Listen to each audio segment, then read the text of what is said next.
Every day, we make about 3.5 million trips on buses and another 2.7 million trips on trains. And as Singapore develops, so does our transportation system. And we have big plans, and at the heart of it is you. We've listened to your feedback and pulled in many of your ideas. You've told us you value 3 aspects of travel the most. More connections to get you to places, better service including greater reliability, comfort and convenience, and a livable and inclusive community where we keep everyone in mind. Singapore has land constraints just like in London, New York and Hong Kong. Roads already account for 12% of our valuable land surface, compared to housing, which takes up 14%. So for us, public transport is without doubt the most space-efficient and environmentally sustainable mode of travel. Our plan is to better connect you to more places where you work, live and play. And the good news is, by 2030, Singapore's rail network will double to about 360 kilometers from 178 currently. Enough to circle the Singapore coastline almost twice. This means we'll have a total rail length that's longer than Tokyo's or Hong Kong's today, and a rail density comparable to London.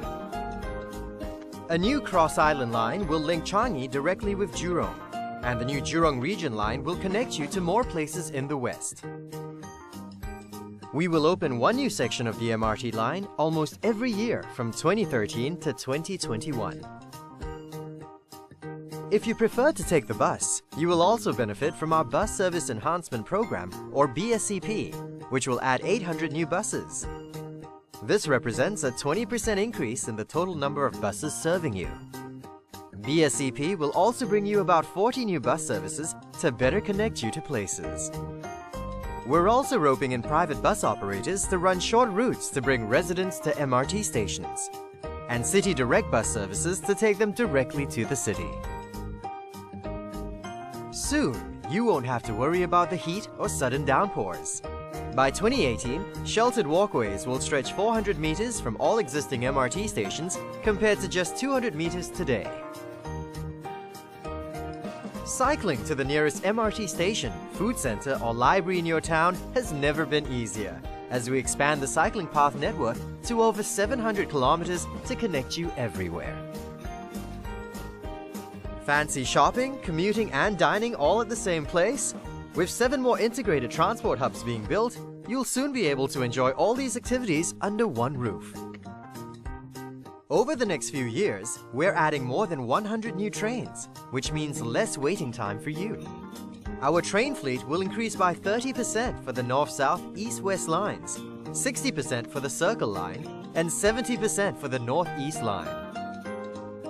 We're also improving the signaling system of the North-South, East-West lines. This will mean just a 100-second wait between trains, down from 120 today. In other words, during peak hours, you can expect 6 trains to arrive every 10 minutes instead of 5 trains today. So you'll get more time to do the things you enjoy most. Our aim is to ensure we take care of everyone and make our home more livable. So in the next 5 years, about 40 more pedestrian overhead bridges near train stations or bus interchanges will be fitted with lifts to help our elderly, the less mobile, and parents with prams. For those who live close to elevated train tracks, you might find the rumbling of trains noisy. So we're going to install some 20 kilometers of noise barriers along these sections to help reduce noise levels.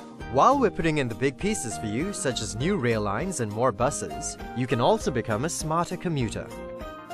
You can plan your trip in advance with mytransport.sg on your smartphone or computer, or take advantage of schemes such as free travel on the MRT before morning peak hours.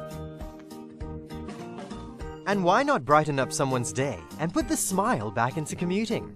Simple acts like giving up your seat, queuing up and moving in will help bring cheer to fellow commuters. So what you can expect by 2030 is 8 in 10 homes will be within a 10-minute walk from a train station. 85% of your public transport journeys will take no more than an hour. And 75% of all peak hour journeys will be made on public transport. All of these initiatives will bring us closer to our vision of having a people-centered land transport system.